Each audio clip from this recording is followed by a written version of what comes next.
You are listening to the Wealth Formula Podcast with Buck Joffrey. Get ready to change your life. Welcome, everybody. This is Buck Joffrey with the Wealth Formula Podcast, and today is our Wednesday show with Zulfi Ali of Valerity Wealth. Zulfi, welcome back. Good to be back, Buck. So, as you guys might recall, we are doing these shows as sort of as an additional piece to this show, which sort of tries to help you keep a pulse on the current economy and what's going on beyond the usual weekly show, which is more content-based and more broad and that kind of thing. But Zulfi, as I previously mentioned, has got a significant background in institutional finance, including running a sovereign wealth fund in the Middle East and with J.P. Morgan as a banker there, leverage buyouts, all that kind of interesting stuff. That's not really part of most of our world. So thanks again, Zulfi, for coming on. Let's start out with, I think it's always nice to kind of look back at the week's podcast. And we had an interesting character from the Cato Institute, pretty smart guy, libertarian stuff. And I think whether or not people agree with that perspective, in a nutshell, what his point was that there are policy mistakes, whether that's from the government or the Fed or whatever, that adversely impact free markets. What's your take on that? I thought it was a very useful discussion you had, Buck, and a good reminder. There are policy mistakes happening for a variety of reasons, whether it's the Fed, whether it's the government, whether they're misreading data, there's just poor use of, policy tools, political motivation that, makes them make poor decisions. Even what we're seeing, recently with some national security interests coming into play that are causing some of these decisions. But I think the implication really for us as investors is that whatever the reason for those policy mistakes, the consequences for those policy mistakes are real. They're real for investors. And as an example, the one that you mentioned on that podcast where the Fed let inflation run too hot because it thought it was transitory right during the COVID period, and then created a situation where the Fed ultimately had to hike more aggressively than they would have had to if they caught inflation at the front end. Well, the result of that was very, very detrimental to investors that were invested in real estate, debt securities, anything that had interest rate sensitivity to got hit really hard, and those investors got hard. So I think it's important to take that all the way, that yes, policy mistakes happen, and yes, when they happen, there is a real implication for investors. Hey, just out of curiosity, what were you referring to when you were talking about the national security interest issue?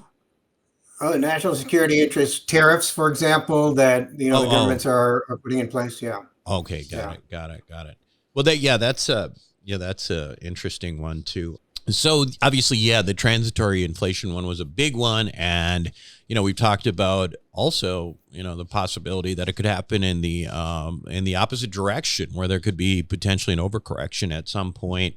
We talked about that on the show a few times because of the CPI and the effect on rents that the CPI has. And we know in real time that rent increases are going way down. But what are you looking at right now and saying that, hey, there's some potential fiscal monetary mistakes potentially coming up?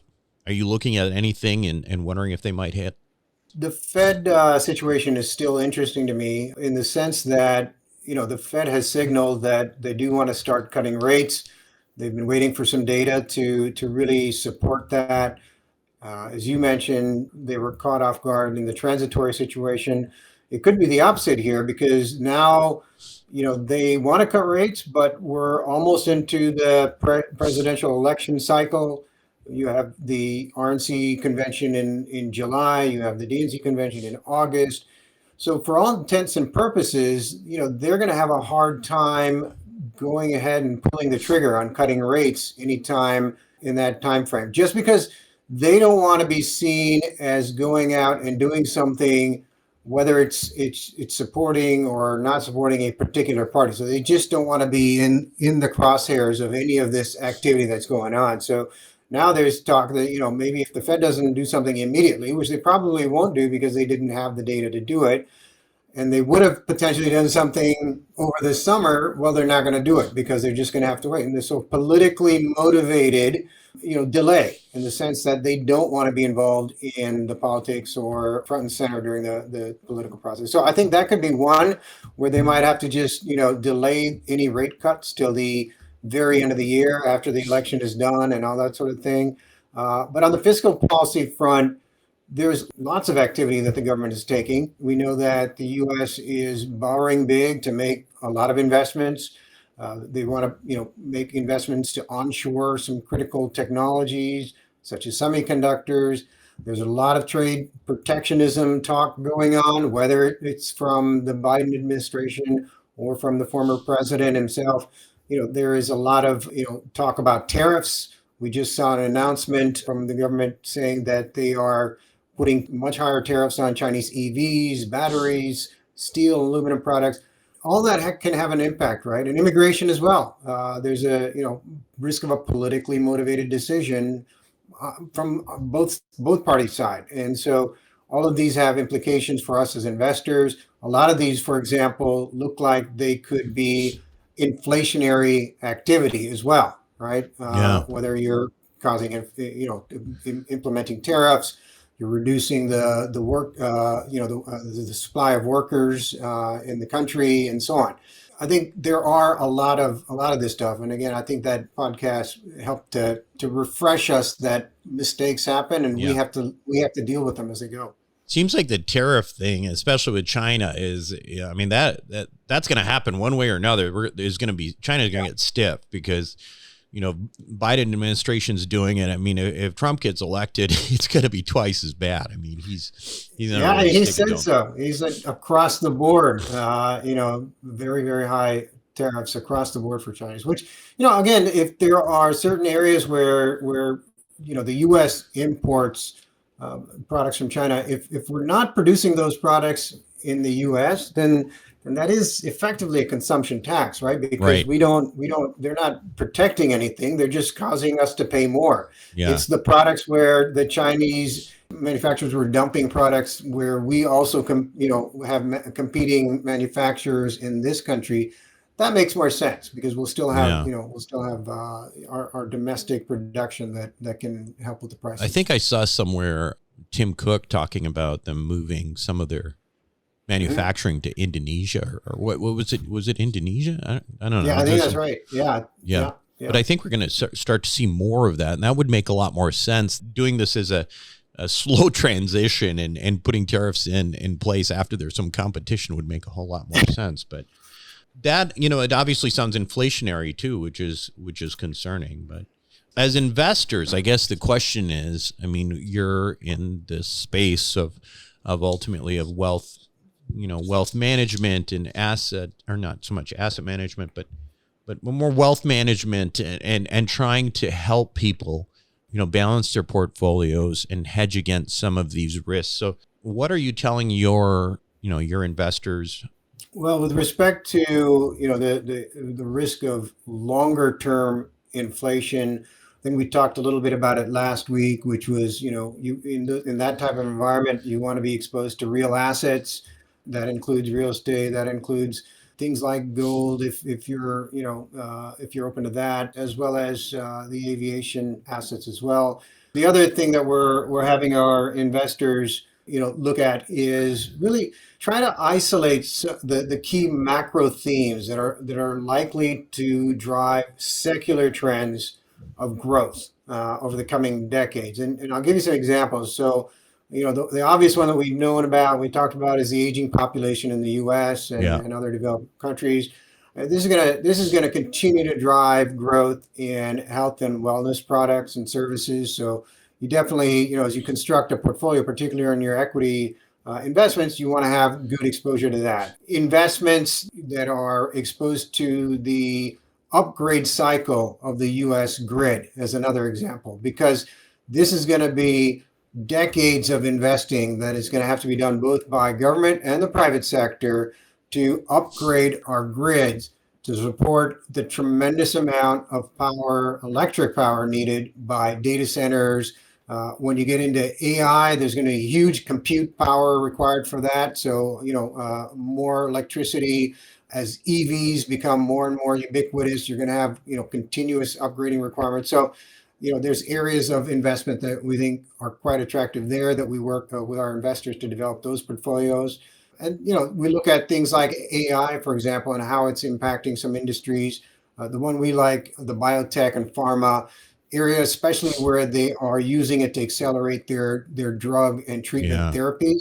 There's just a phenomenal application of AI to be able to do that in a very quick way. What used to take years, they can get AI to power these types of studies in a very short period of time. Well, I think AI's impact on health is probably the greatest. I mean, I think it's insane, like in terms of pharma in particular, what you can do compared to the way things used to be done. I mean, you can have these simulations of protein folding and all that. That's pretty remarkable. So that's I think that's going to be huge. How do you do that? I mean, how do you do you just pick like a sectors and you have various companies that you're looking at, or what do you do actually? Yeah, the way we do it, we use a combination of indices that are sector focused indices, and then we'll also add specific companies to the portfolio as well to give more specific exposure. So it really, again, it'll depend on client to client. From our side, we very much develop very bespoke type of portfolios for our investors, but that's typically the way we're putting those together. When you look at the private investing side, which is obviously what I'm primarily involved with, and you are as well on the broker dealer side, there is a lot of cash sitting on the sidelines. It seems to me that at some point the floodgates are going to open. How are you positioning your clients for that? Yeah, we're telling our investors to stay invested. And for those that decided they wanted to wait it out on the sidelines because they saw, 5% interest in money market funds as a attractive place to kind of park. Well, we're saying let's not become too complacent, because what's going to happen, there's about $6 trillion of just dry powder sitting in these money market funds, which is just a historic high level at this point. As soon as there's any signals from the Fed that it is ready to cut rates, you're going to see that there's going to be an enormous flood of capital rushing back into investments, whether that's private investments, whether that's public securities. And our advice to our clients is to already start implementing those moves, because what you don't want to do is wait until the floodgates have already opened and then you're chasing prices and trying to get into those investments. What we want to do is to put those investments into place, deploy that capital now, beginning now, so that you already have those exposures when the market changes. Yeah, I would just point out that there is something going on now in multifamily. There's a lot of this sort of interest rate distress, right? From all of the rates going up, and especially for short-term value add operators across the board are just getting crushed. And it looks like there is some movement in terms of banks now, because they are seeing possibility of having to take a huge number of properties back. And just talking to some of the larger operators that I know for the first time and through this whole thing, banks are starting to talk about potentially taking haircuts on their debt and that kind of thing. And what that signifies is, true blood in the street. So, to me, it seems like there's likely a transition to blood in the street and distress that happens potentially before the election, even, especially since the interest rates won't change. And then after that, with all that money coming in later, it's almost a recipe for more froth coming in after that. So, I mean, I think paying attention to the next several months and taking advantage of opportunities as they come is probably wise. Yep, 100% with you on that. Well, it's always good to get caught up, and we'll continue doing these on a weekly basis. But, I want to also give it a chance to explain kind of, what Validity Wealth is all about. As people who've listened to my show for years and years know that I have not really ever really been a huge advocate for wealth management, but Valerity is obviously, with Zulfi's approach to this is a much more, it's not a retail approach that's typical where all you're going to do is get in your, in the stock market and bonds and stuff like that. It's really looking at it almost like a sovereign wealth fund, right? So the way a country or a large corporation or a family office would approach their wealth. And so talk a little bit about the philosophy of what you're doing there. Yeah, I think that's an accurate description, Buck. My, as you know, my investment experience comes from the sovereign wealth fund, which is nothing but really a big family office. It's got its own, funding requirements. It's got its own financial profile. It's, certain objectives. So we approach our investors exactly the same way. We want to be their family office effectively. We want to provide the whole suite of services that they need to meet their objectives, and that can be everything from helping them with asset protection, helping them with tax efficiency, helping them to make sure they're structured right, developing a very detailed financial plan, and then executing on an investment strategy and how to deploy that capital and to keep it deployed in the right way over time. So it's an end-to-end service. It's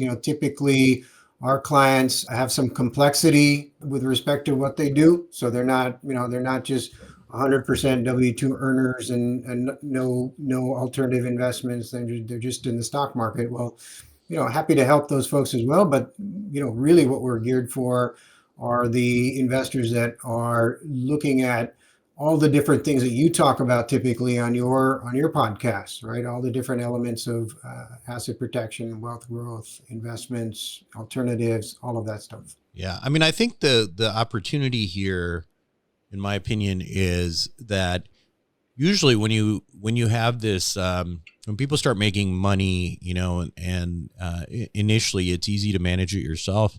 As things start growing, you look at the ultra wealthy or family offices, it's people who are basically outsourcing things to make sure that they don't miss stuff, right? They're buttoned up. And then there's this sort of space in the middle where people start making a little bit more money, but they're not necessarily ultra high net worth, and they can't really afford a family office per se, or they don't need one. And that's where Valerity comes in. It's sort of filling that gap, which I really don't think is well served currently. So anyway, to get in touch with you, valeritywealth.com, free consultation. Yeah, thanks again for joining us, and we'll see you next Tuesday. Thanks for having me, Buck. Thank you for listening to the Wealth Formula Podcast. Visit us on the web at wealthformula.com. The information contained in this podcast are opinions, not fact. As always, consult your own financial team before making any investment. See you next time.